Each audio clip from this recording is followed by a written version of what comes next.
కాల్చక తప్పదమ్మా. తప్పదు.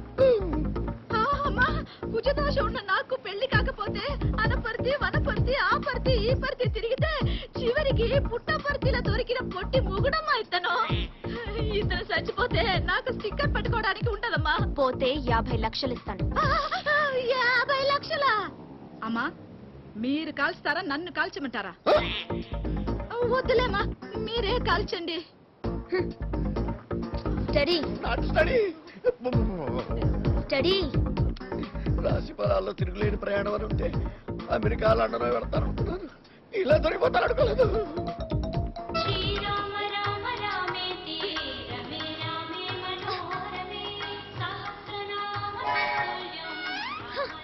అబ్బా దీని భక్తితో చచ్చిపోతున్నాను. నా మూడంతా పాడండి. మామా ఏమండి ఏమైంది మామా? దానికి బూటు పాడైంది, నాకు ప్యాంట్ పాడైంది.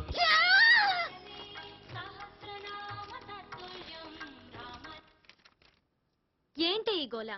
ఎంతసేపు ఈ పూజలేనా? అలా బయటికెళ్ళి ఏ డిస్కోకో వెళ్ళి చూడవే. యూత్ ఎలా ఎంజాయ్ చేస్తున్నారు. నా బావ నన్ను కలిసేదాకా నేను ఈ పూజలు ఆపను.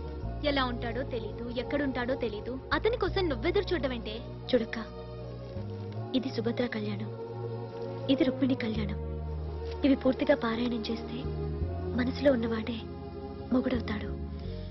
నీకు పిచ్చెక్కువైందని డాడీ నాకు పెళ్లి చేయకుండా ముందు నీకు చేస్తున్నాడు.